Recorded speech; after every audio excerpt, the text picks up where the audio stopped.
Hello, my name is Laverne Kester. And you are Boskoe's Mom. mother. Yes.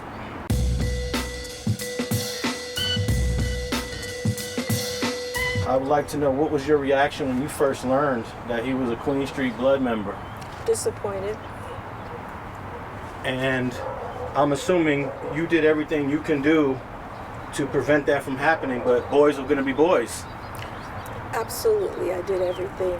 And no, it's not boys will be boys. It's that boys don't have anyone to really be a good example in the neighborhood.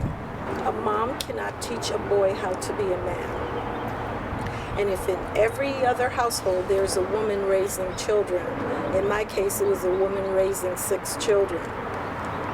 Single mom, working 8 to 10, sometimes 12, 13 hours a day. You come home, you expect your son to be at home. And if he's not at home, you're expecting the people in the neighborhood to be concerned about where the boys are. They're not concerned about where our young men are. Now, when Boskoe was coming up, even though his father might not have been around, were there uncles, granddaddies, older cousins, other male role models? There were definitely other role models, but guess what? Them, too, were not good examples. I can be honest and say that. He made the decision when he was over 18, and I'm not in control of an 18-year-old male. As long as it wasn't affecting my other children, which they used him as an example, how not to become a product of their environment. When he went to jail as a juvenile for the first time, and I guess the court said we're going to keep him for a little while, what was your reaction to it? She made him keep me. She told him to keep me. Exactly.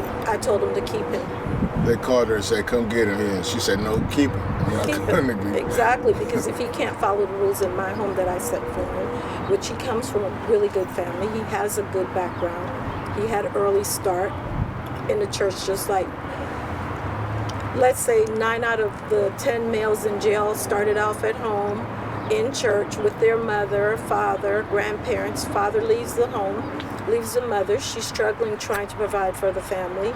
Grandmother's trying to do as much as she can, which he did have that as an example. However, early on in his life, he witnessed a murder.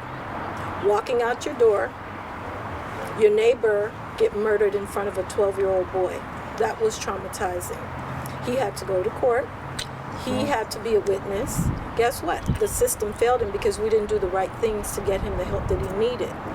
Then he's hanging around with people that pretending to be your friend. Everyone that you think are there supporting your family aren't there to support your family. They're there to take advantage of your family. When you put your children in juvenile hall, they don't learn to be good in there. They learn to be bad. They meet other children that come from bad household that might not have the upbringing that he's had. Yeah, there's a lot of fighting going on in juvenile hall. Exactly. You have to choose sides. And I mean, in our neighborhood where he grew up, he had a... Right here. Yeah. There were family members who were gangbangers, and you didn't really know that. Especially from our background, coming from Central America, we didn't have gang lifestyle there. When I came to this country, that's when I learned about gang lifestyle in the 70s. And then by the time he came up, people hid it. You didn't really know. Kids just hung out in neighborhoods, and then you're looking out for each other and watching each other's back, and that's where it starts. I never got involved in anything like that, so I didn't know what to expect with Eric. Where do you think Boskoe got such an aggressive personality from? Because he's kind of very outspoken. He is quick to curse somebody out, call them out. I had to fight for my son lots of times, trust me. He's been jumped. I had to get out there and fight for my son. When people were trying to get him into gangs, I took my baseball bat and I went and got my son. So I did all that. I just didn't have the support behind me of other people to help me. And it's sad. You think you have family members that'll be supportive of you. They're not supportive of you when you're trying to do good. You think you have your neighbors that are supportive of you? No, they're not. When they see a single mom raising kids and they see you doing a good job of it, some people want you to fail at it. That's what I experience. So what do you hope for your son now? He's still young and he's still got many years in front of him. I hope that he does some good, help someone else's child. That's all I can hope for. Do you actually watch your son's Instagram videos? No, but I've walked into homes of family members, friends, and they're watching his old videos. It's entertainment for them. I don't follow that sort of media. Demographic. I sure don't. She don't like I that don't type of listen to certain music. I don't listen to it because it's not something that I find appealing. It's not appropriate. Then, when you're doing something that I approve of, then I'll take a look at it. Now, he has a real strong view and opinions about women. And in some instances, he's actually, I guess, criticizing women in a real negative way. You're aware of that? Yeah. And where does that come from? Some of it is true. Unfortunately. Because you know what he's been experiencing with... Of course. Some of it is true. I took care of 6 kids. I'm not on welfare. I've worked 2 jobs. I've helped other people financially as well as maintaining my family. The unfortunate part, a lot of women make their money the hard way. I'm not standing on a corner 8 hours, 10 hours a day so a man can take my money. A lot of women did it. I've been on my own since I was 16 years old, financially supporting myself. I've been sexually harassed, didn't give in to the harassment. No one approached me to do drugs. It was a choice I made not to do drugs. So if I had that will, other women have just as much willpower as I do.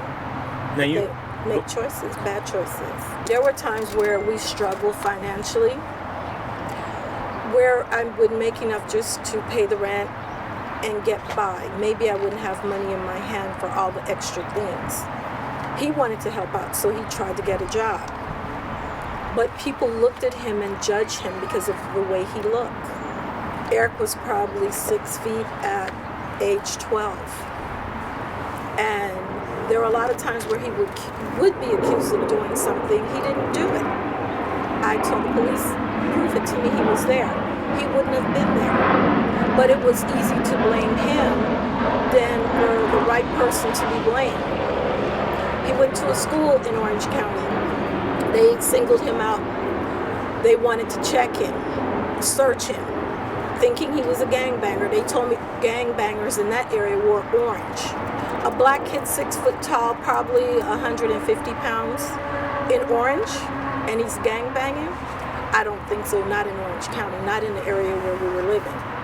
He was stereotyping him. I would have to fight with the school board to get him back into school, and I did it maybe twice. He was accused of doing something he didn't do. I proved it wasn't him, got him back into school. It was just an on and off thing. I really believe that when the father left the home, his behavior changed. Then I think the accusations, the false accusations, sort of changed his personality as well. If no one would believe me, I might as well do the things I'm being accused of. That's the attitude that I saw. There were times where he'd been jumped, and the police would bring him home and say, we found him, he got jumped. A grown man would fight a kid because he was bigger than most kids his age. I'd bring him home. So if you're everywhere you're going, nothing you're doing is good, what do you expect him to do after a while? He would get beat up coming home from school. Eric walked in, his face beat up. He got shot.